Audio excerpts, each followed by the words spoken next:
Hello and welcome to Sam's Stories. Today I'm going to be reading Sadie and Ratz by Sonia Hartnett. Chapter 1. I am Hannah. These are my hands. Their names are Sadie and Ratz. We live in a house with my mum and dad and my stick insect pin. I want a dog, but mum says I'm too young. Until I'm older, I can only have a stick insect. And Sadie and Ratz, don't forget, said Dad. Sadie and Ratz aren't animals, but they behave like wild beasts, said Dad. These are things I like. Purple, ladybirds, ponies, soft toys with sad eyes. When I'm kind, these are things I do. Tickle Dad's ear, stroke Mum's hair, wobble Grandma's stomach. These are things Sadie and Ratz like. Crunching, squishing, squeezing. They also like piranhas. Sadie is the boss. She's the same size as Ratz, but she is meaner. When Sadie grows up, she wants to be a dragon. When Ratz grows up, he wants to be a bigger Ratz. Ratz does what Sadie tells him to do. Together, they make a good team. This is what they do. Crush things up, twist and scrunch, scratch, scratch, scratch. When Sadie and Ratz are on the rampage, look out. There is someone in our house I forgot to mention. Baby Boy. I wish he was a dog. Baby Boy is 4 years old. 4 years is a long time. It seems like Baby Boy has been around forever. Everyone says Baby Boy is a good boy, but these are things that Baby Boy does. Goes into my room, changes the TV channel, uses all the coloured felt tips. When he does these things, Sadie and Ratz wake up. They jump onto Baby Boy's head and try to rub his ears off. Baby Boy doesn't like it. He bellows like a banshee bull. Baby Boy bellows and then I get in trouble, even though Baby Boy caused the trouble in the first place. If he didn't annoy me, Sadie and Ratz wouldn't have to rub his ears off. Mum says I must be patient. She says Baby Boy is only little. She says Sadie and Ratz should do yoga. She says they might learn to relax. These are the yoga positions Mum thinks Sadie and Ratz could try. Snowflakes in winter, starfish, the rambling river. Sadie and Ratz invented their own positions. The lion's mane, the hammerheads, long lightning bolts. They showed Baby Boy the hammerheads. He screeched like a banshee bull. Chapter 2. On Saturday at our house, something strange happened. I was drawing pictures and Baby Boy was wandering around. Suddenly, some felt tip was on the wall. It was a long black line on the clean white wall. "Who did this?" asked Dad. This is when the strange thing happened. Normally, Baby Boy would pretend he hadn't heard Dad's question. He would pretend he was a spaceman who couldn't hear a sound. Instead of owning up to drawing on the wall, he would act like he was deaf. But this strange day, Baby Boy yelled, "Sadie and Ratz did it!" Sadie and Ratz woke up, and they showed Baby Boy their claws. But Baby Boy was hiding behind Dad, safe from attack. "Sadie and Ratz should be more careful," said Dad, scrubbing the wall. Baby Boy peeked out at me and smiled like a crazy monkey. Later, after dinner, when Baby Boy was playing with trucks, Sadie and Ratz showed him their new yoga position, the shark's teeth. Baby Boy did the banshee bull thing. I got sent to bed, as usual. That was a strange day, but things were about to get stranger. On Sunday morning, when milk got on the carpet, Baby Boy told Mum Sadie and Ratz did it. That afternoon, when he skinned his knee, Baby Boy told Grandma Sadie and Ratz pushed me, even though Sadie and Ratz had not spilled milk or pushed Baby Boy. I didn't say anything. I just gave Baby Boy a cold stare. Grandma gave Baby Boy a kiss and a biscuit. I only got a biscuit. I couldn't understand why my brother was telling these fibs. Maybe he wanted his ears rubbed so hard they disappeared. That night, when baby boy was in bed, Sadie and Ratz and I crept into his room.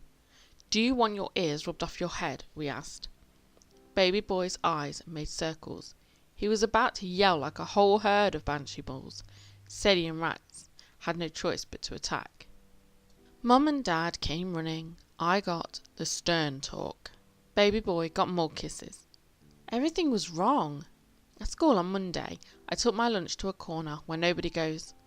I needed some private time. I ate my sandwich and thought. Baby boy was only 4, but he was becoming tricky. It was better when he was a spaceman who never heard or spoke. Sadie and Ratz liked doing bad things, but they didn't like getting in trouble for bad things they didn't do. But everyone knew Sadie and Ratz were naughty. Everybody believed the worst when it came to Sadie and Ratz. I ate my sandwich slowly. I wondered what baby boy was doing at home. I wondered what he was breaking or wrecking. I wondered what Sadie and Ratz would get blamed for today. A horrible thought came into my head.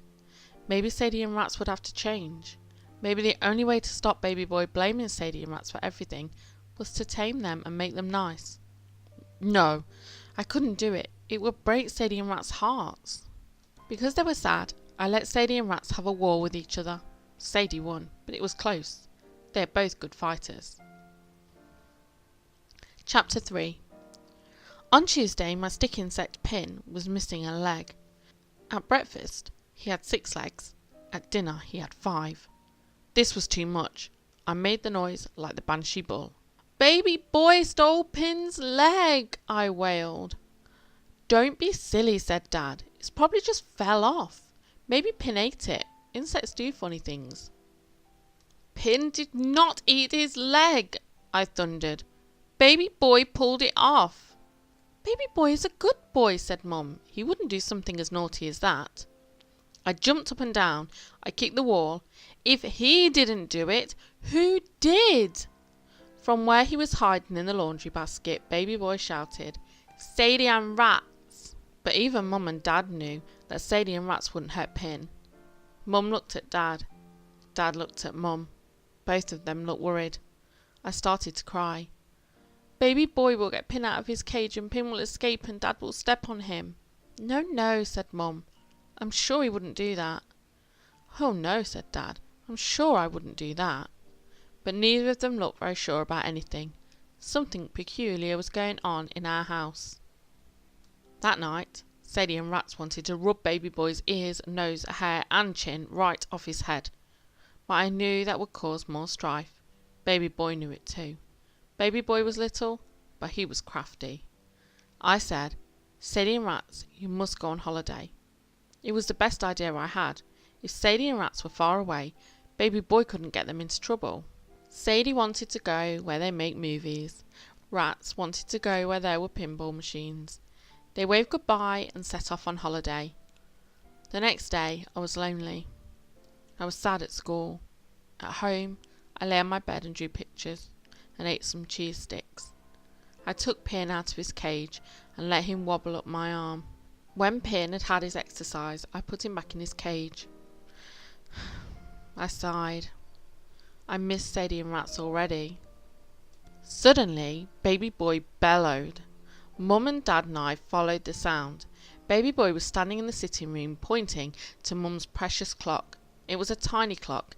It was 100 years old. It lay on the floor in 100 pieces. It wasn't making its usual ticking noise. Mum's eyes made circles. "What happened?" she asked. "Sadie and Ratz," said baby boy. "That's not true," I shouted. "Sadie and Ratz are on holiday." "I didn't do it," said baby boy. Mum and Dad looked at me and then at baby boy. Mum picked up some bits of clock. The bits were tiny. The biggest bit was the clock's round face. The small hand was pointing to the number 2. The big hand was pointing to the number 12. Mum said, "The clock stopped ticking at 2 o'clock. At 2 o'clock, Sadie and Ratz had been playing pinball, and I had been at school. Dad wouldn't break Mum's clock, and Mum wouldn't either, and neither would Pin, which only left one suspect. But baby boy was a good boy. At least, that's what everyone thought. And then we guessed who had really been drawing on walls. spilling milk, stealing legs and breaking clocks. We all looked down at Baby Boy's hands. Baby Boy smiled like a happy crazy monkey. "Oh dear," said Dad. "Oh no," sighed Mum. "Hooray," I said, because when Sadie and Ratz came home from holiday, they were going to meet 2 new friends. Baby Boy said their names were Colin and Scraps. Thank you for listening, and please subscribe.